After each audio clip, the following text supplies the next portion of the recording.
In the year 2017, nestled within the sun-drenched rolling hills of the fictional state of Calumet, the town of Harmony Creek maintained its unhurried rhythm.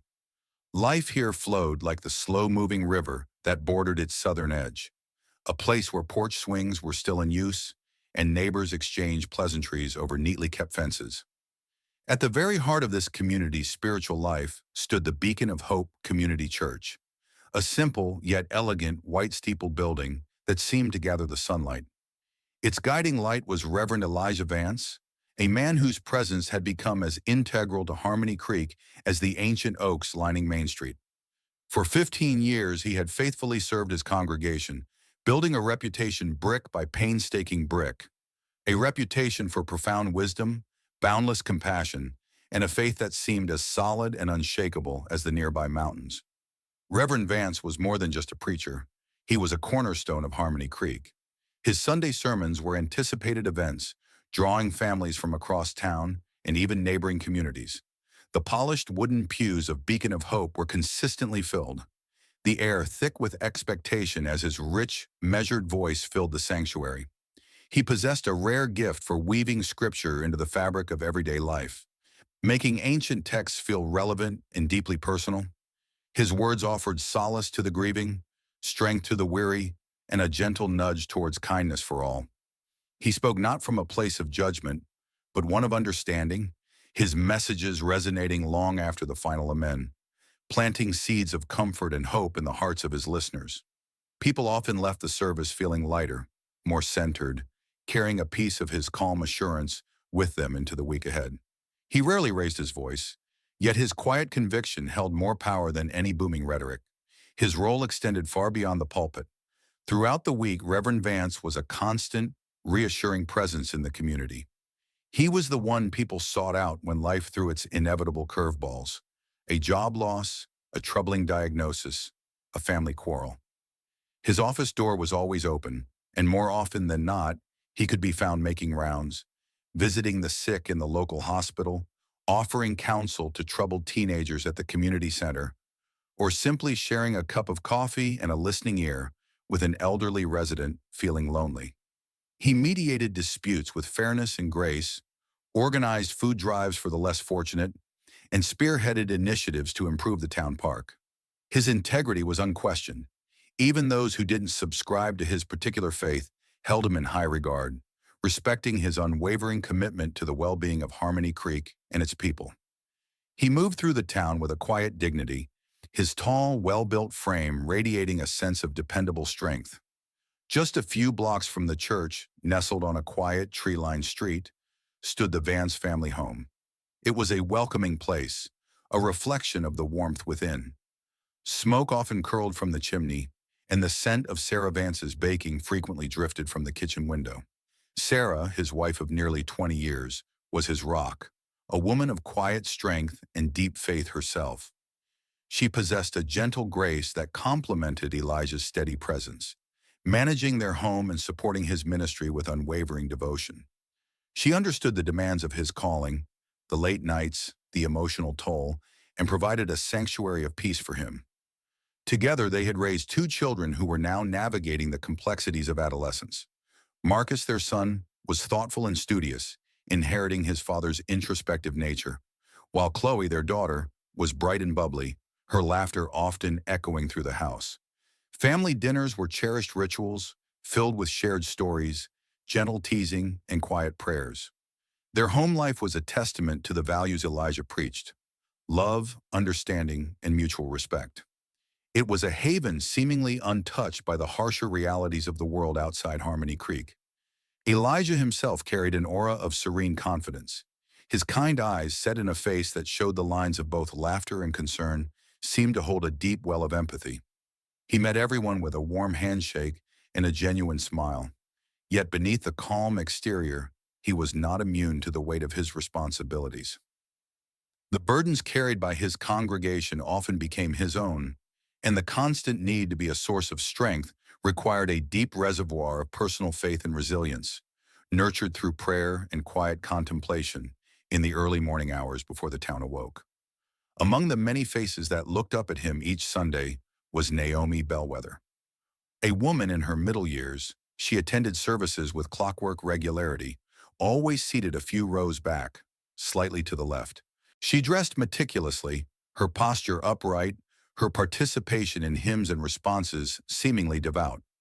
She occasionally sought brief counsel from the pastor after services, usually regarding minor spiritual anxieties. To most observers, she was simply another member of the flock. Yet sometimes, if one looked closely, there was an unusual intensity in the way her gaze fixed upon Reverend Vance as he preached. It wasn't adoration exactly, nor simple attentiveness. It was a focused, almost burning quality that lingered a moment too long, a subtle dissonance in the otherwise harmonious atmosphere. It was the kind of fleeting detail easily overlooked, dismissed perhaps as fervent piety, lost in the broader picture of a respected clergyman leading his devoted congregation. At that time, no one, least of all Reverend Vance himself, could have imagined the shadow that small, unnoticed intensity would eventually cast. His life, built so carefully on the bedrock of faith, family, and dedicated service, appeared unassailably secure, a beacon of stability in the heart of Harmony Creek. The serene facade of Harmony Creek, and indeed of Reverend Elijah Vance's meticulously ordered life, shattered with the abruptness of breaking glass on a quiet evening. It happened shortly after a private counseling session concluded in the pastor's study at the Beacon of Hope Church. The heavy oak door had closed behind Naomi Bellwether perhaps less than an hour before.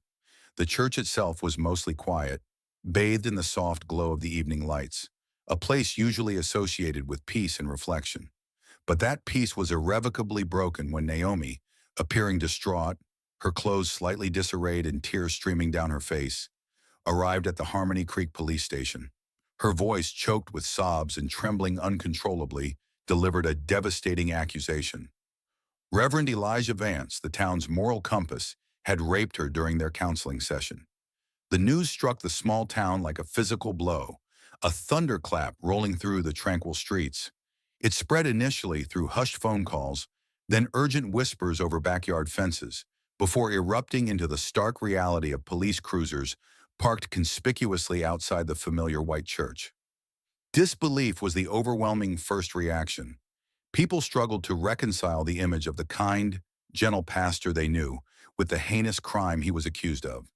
It seemed impossible, a grotesque mistake, a story conjured from some dark, unbelievable fiction. Surely there was an explanation, a misunderstanding that would soon be cleared up. The wheels of the investigation, however, turned with methodical indifference to the town's collective shock. Detectives, their faces grim and professional, arrived at Beacon of Hope. They moved through the familiar halls, their presence an alien intrusion into the sacred space. They interviewed the few remaining staff members, their questions pointed and probing. They meticulously examined the pastor's study, searching for any trace of evidence, any corroboration of Naomi's harrowing account. The atmosphere inside the church shifted from sanctuary to potential crime scene, heavy with unspoken questions and a sickening sense of dread. Elijah Vance himself was blindsided, utterly poleaxed by the accusation. When the detectives confronted him, his initial reaction was one of profound confusion, followed by stunned disbelief. He vehemently, categorically denied the allegation. He attempted to explain the nature of the counseling session, the purely pastoral context of their conversation, the standard practice of offering guidance within the privacy of his study.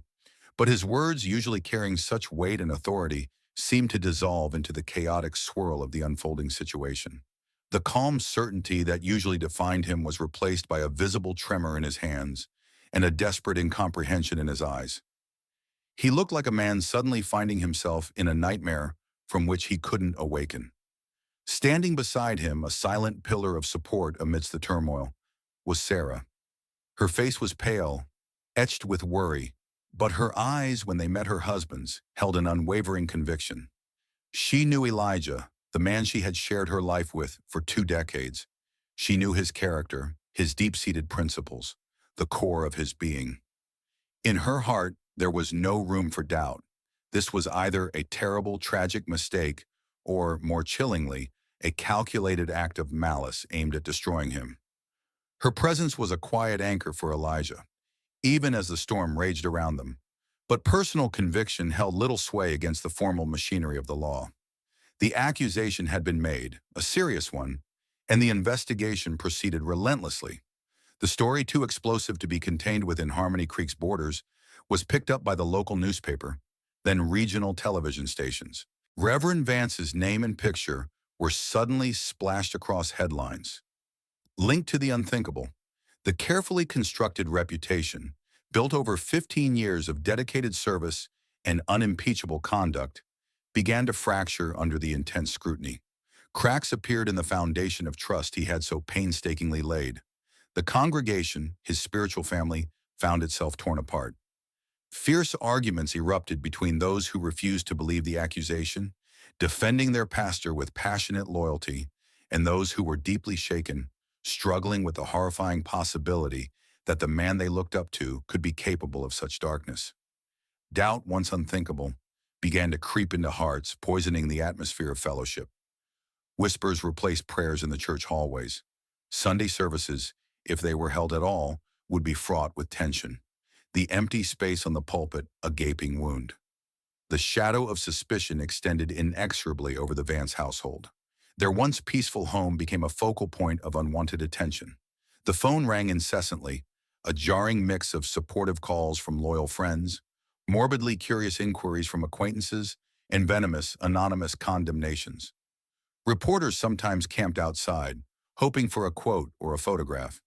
The pressure was immense, suffocating. For Marcus and Chloe, the ordeal was particularly brutal. They faced the whispers and sideways glances of their peers at school, the innocent world of their childhood suddenly tainted by the scandal surrounding their father. The secure, loving environment their parents had created felt fragile, threatened. The easy rhythm of life in Harmony Creek had been shattered, replaced by uncertainty, fear, and the chilling realization that a single accusation could unravel everything. The investigation proceeded with a relentless momentum, gathering details that, under the shadow of Naomi Bellwether's accusation, took on sinister connotations. Her testimony, delivered with a compelling blend of vulnerability and tearful conviction during hours of police interviews, painted a disturbing picture. She recounted the events in the pastor's study with seeming clarity, describing alleged advances and her terrified resistance. For the detectives, tasked with piecing together a narrative, her emotional distress and consistent account appeared persuasive. They sought corroboration, and while no direct physical evidence surfaced immediately, certain circumstantial facts seemed to align uncomfortably with her story. Yes, Reverend Vance confirmed he had been alone with Naomi in his study. Yes, the meeting had occurred later in the evening, after other staff had departed. These details, innocuous in their original context of private pastoral counseling, were now viewed through the dark lens of suspicion, twisted into potential opportunities for the alleged crime. Each confirmation of these basic facts felt like another stone added to the wall closing in around Elijah. Public pressure intensified daily. The story dominated local news cycles, fueled by speculation and the inherent shock value of a fallen spiritual leader. Opinions in Harmony Creek hardened, dividing neighbors and friends. The Beacon of Hope Church Council, facing immense pressure from both within the congregation and the wider community, convened an emergency meeting. After hours of anguished deliberation, they made the difficult decision to temporarily suspend Reverend Vance from all pastoral duties pending the outcome of the investigation. It was a measure intended to protect the church's integrity, but for Elijah and his supporters, it felt like a premature judgment, another layer of betrayal. The suspension severed his connection to the place and people he had served for 15 years, leaving him isolated and adrift. For the Vance family, the ordeal became a crushing financial and emotional burden. Legal fees mounted rapidly as they hired a defense attorney, a necessary step, but one that strained their modest savings. Sarah worked tirelessly, coordinating with the lawyer, fielding endless calls and trying desperately to shield Marcus and Chloe from the worst of the fallout while maintaining a semblance of normalcy that felt increasingly impossible. The strain was visible on all their faces. Sleepless nights, forced smiles, the constant gnawing anxiety. Their home, once a sanctuary, now felt like a besieged outpost. Despite the defense attorney's arguments highlighting the lack of concrete evidence beyond Naomi's word and pointing to Elijah's long history of exemplary conduct, the district attorney's office decided to move forward.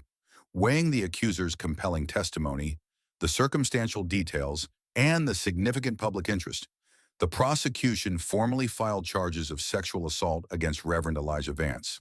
The indictment felt like a final, devastating blow. The arrest itself was a public spectacle, a moment of profound humiliation forever seared into the memory of Harmony Creek. Officers arrived at the Vance home, the flashing lights of their cruisers painting stark patterns on the familiar facade. Elijah, composed but visibly shaken, was led out in handcuffs.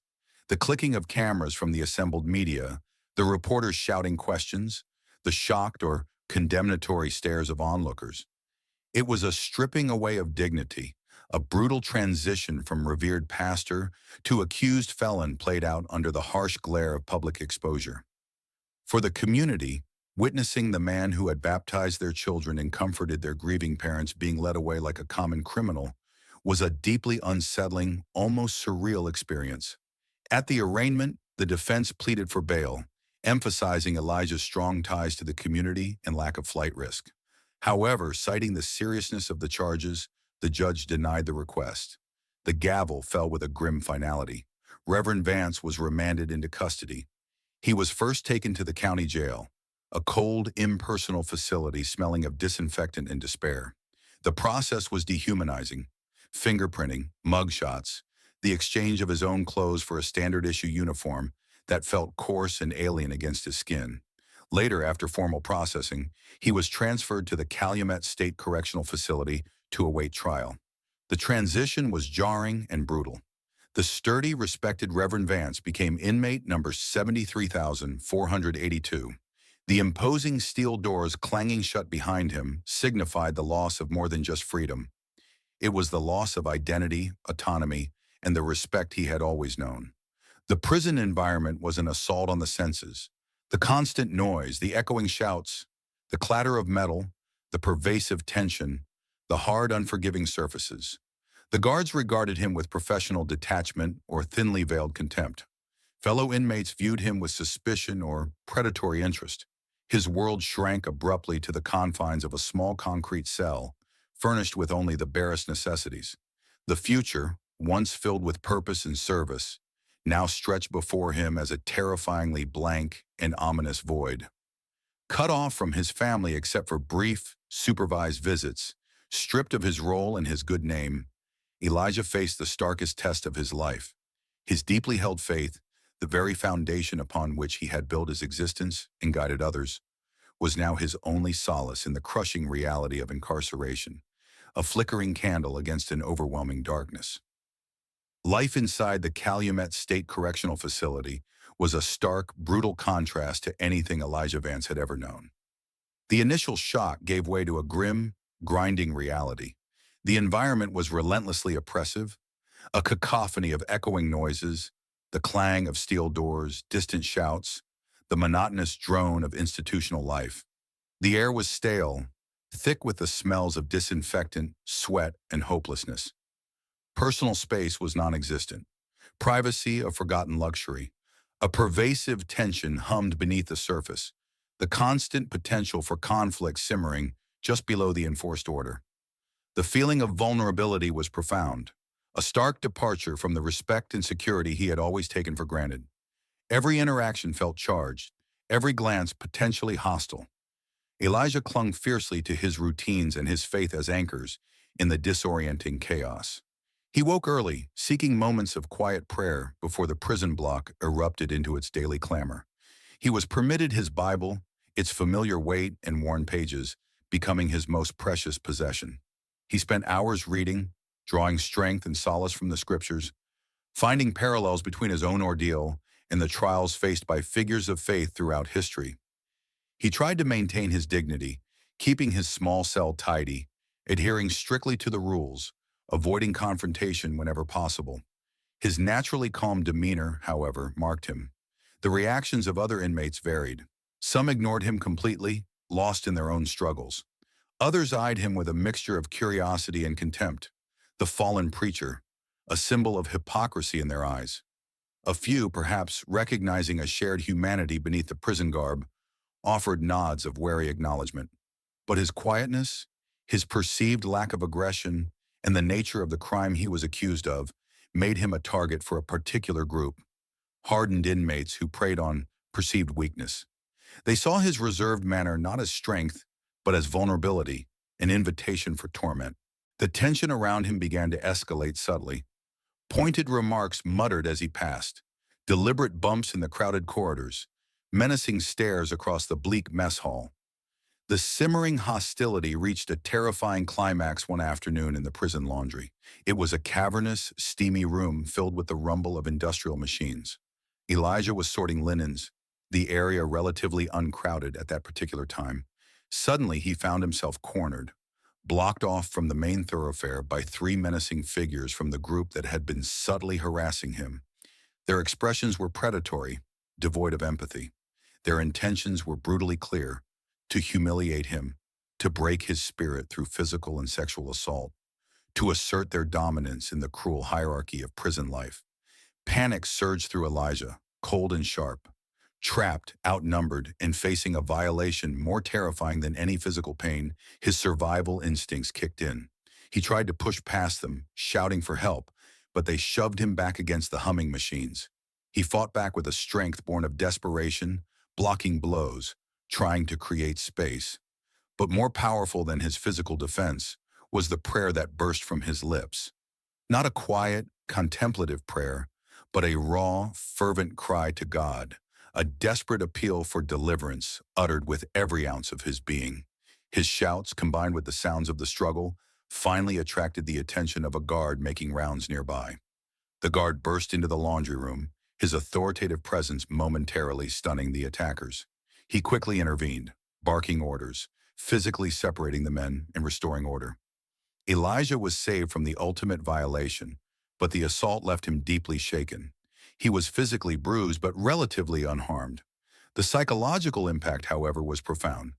The terrifying proximity to such degradation, the stark realization of his utter helplessness in that moment, carved deep lines into his soul. He spent hours afterward in his cell, trembling, replaying the scene, grappling with the raw fear and the lingering sense of defilement. Yet paradoxically, the horrific incident did not shatter his faith. It forged it anew in the fires of adversity. In the depths of his terror, his desperate prayer had been answered, albeit through the timely arrival of a guard. He felt an overwhelming sense of divine protection, a conviction that even in this God-forsaken place, he was not truly alone. The incident stripped away any remaining illusions about his situation, but reinforced his core belief in a power greater than the prison walls, a connection that transcended his physical confinement. Meanwhile, on the outside, Sarah Vance and their determined defense attorney were waging their own battle. Refusing to succumb to despair, they worked relentlessly, fueled by Sarah's unwavering belief in her husband's innocence and the lawyer's commitment to justice. They didn't have the resources of the state, but they had perseverance. The attorney, a sharp, principled man, moved by the Vance's plight and working largely pro bono, began meticulously dissecting Naomi Bellwether's story. He revisited her timeline, searching for inconsistencies. He and Sarah spent countless hours interviewing people who knew Naomi, delicately probing into her background, her personality, her history. Slowly, painstakingly, a different picture of the accuser began to emerge. Whispers turned into reluctant confirmations. Stories of past dramatic incidents, a pattern of volatile relationships, suggestions of emotional instability. Crucially, they uncovered rumors of Naomi harboring an unrequited, almost obsessive infatuation with Reverend Vance, mentioned by a few acquaintances who had previously been hesitant to speak up.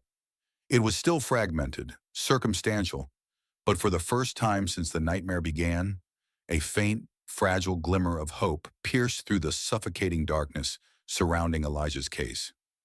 The fight for his freedom was far from over, but the first cracks were appearing in the prosecution's narrative. The tireless efforts of Elijah's defense attorney began to yield tangible results, chipping away at the seemingly solid case built solely on Naomi Bellwether's word. The breakthrough came unexpectedly. Following up on the rumors of Naomi's infatuation, the lawyer tracked down a former close friend of hers, a woman named Denise, who had distanced herself from Naomi some months prior due to her increasingly erratic behavior. Initially hesitant and fearful of getting involved or facing retribution, Denise was clearly burdened by a secret. After several patient, empathetic conversations with the lawyer, and perhaps wrestling with her own conscience, Denise finally confided a crucial piece of information.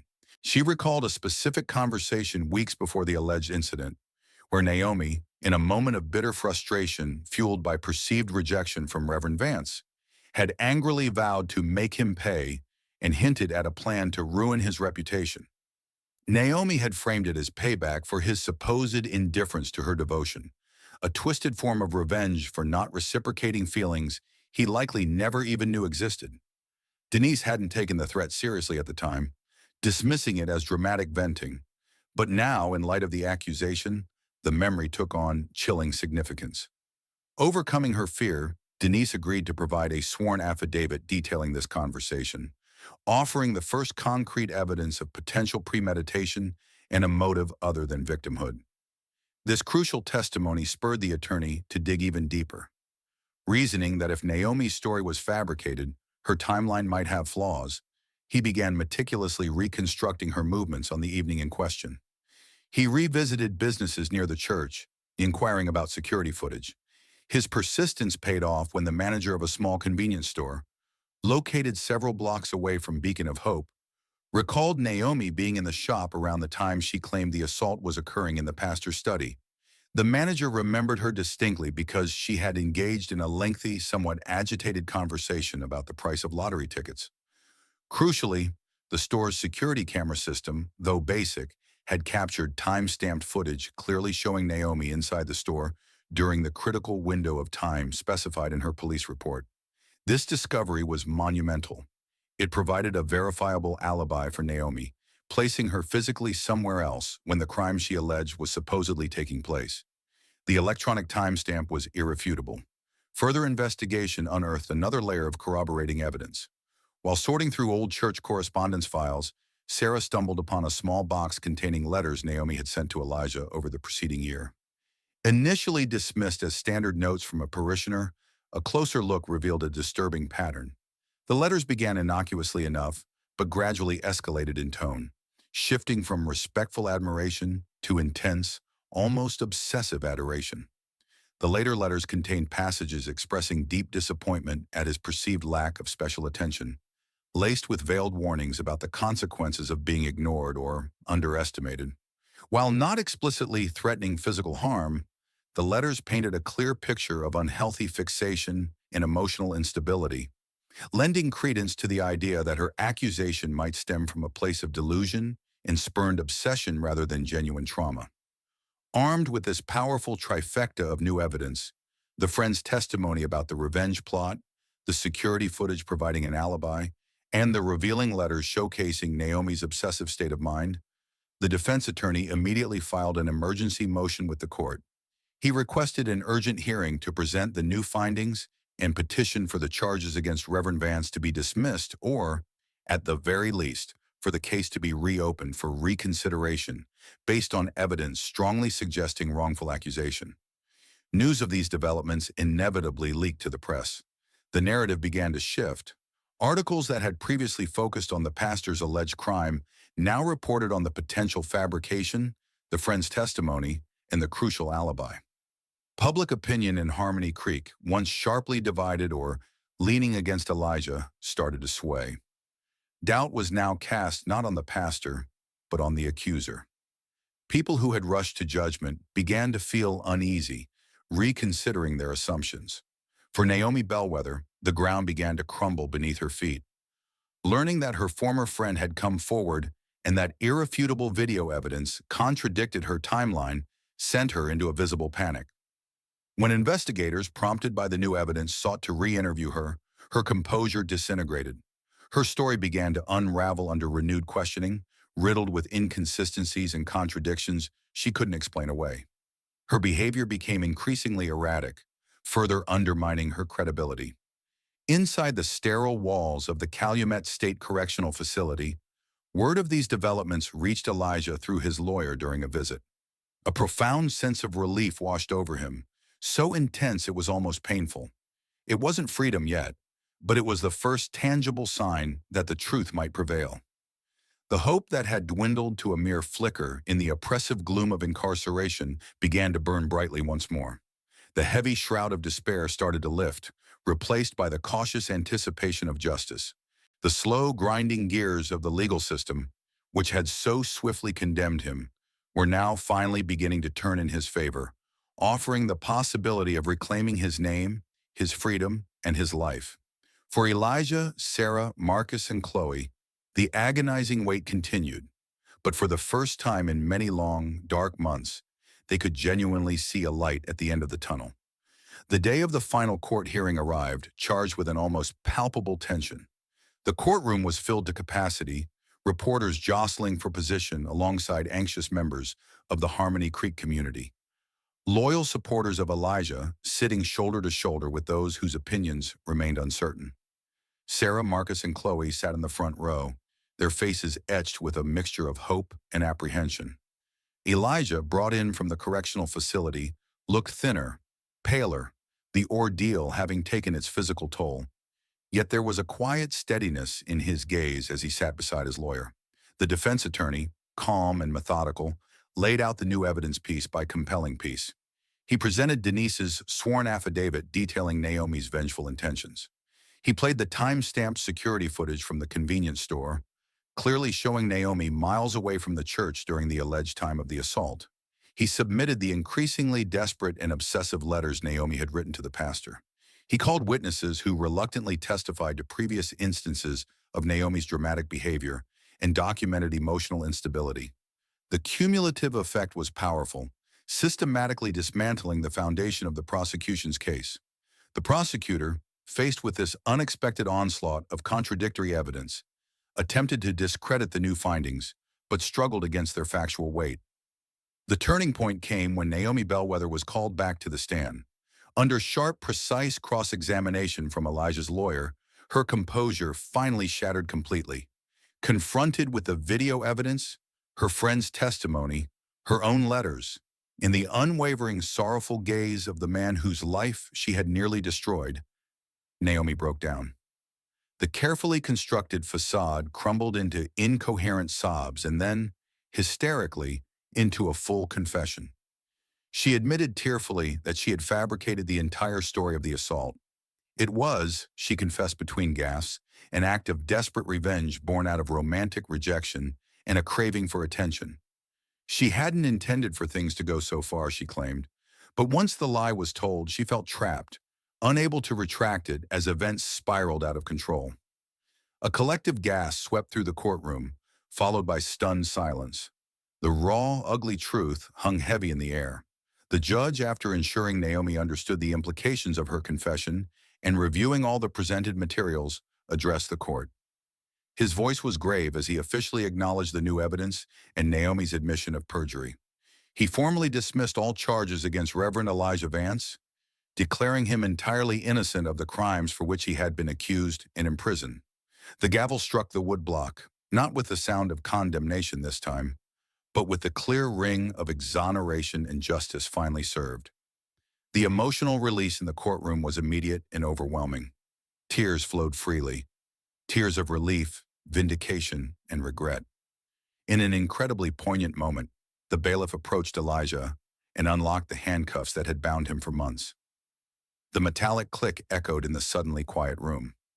Elijah slowly rubbed his wrists, looking down at his freed hands as if reacquainting himself with them. He stood up, no longer inmate number 73,482, but Reverend Elijah Vance once more, albeit irrevocably changed by his ordeal. He turned and saw his family rushing towards him. Sarah, Marcus, and Chloe enveloped him in a fierce embrace, tears streaming down their faces, clinging to him as if afraid he might disappear again. No words were needed. Their shared tears, the tightness of their grip, the sheer relief reflected in their eyes spoke volumes of the love, fear, and faith that had sustained them through the darkest of times. They had weathered the storm together, their family bond tested but ultimately unbroken. Emerging from the courthouse into the bright Calumet sunshine felt like stepping into another world. Elijah blinked, momentarily blinded by the light he hadn't seen unfiltered in so long. The air felt fresh, clean, different. His family stood beside him, a protective circle against the lingering reporters and curious onlookers. The return journey to Harmony Creek was quiet, filled with unspoken emotions. The simple act of being together in their own car, a profound comfort. Re-entering the community was complex. Some greeted him with open arms, shame-faced apologies, and heartfelt expressions of relief. Others offered awkward nods, their lingering doubts or discomfort still visible. The church council quickly reinstated him, but Elijah knew the path ahead would not be easy. Trust, once shattered, needed time and effort to rebuild. The ordeal had left scars not just on him and his family, but on the fabric of the community itself. Yet Elijah Vance was not broken. The man who returned to Harmony Creek was different from the one who had been taken away.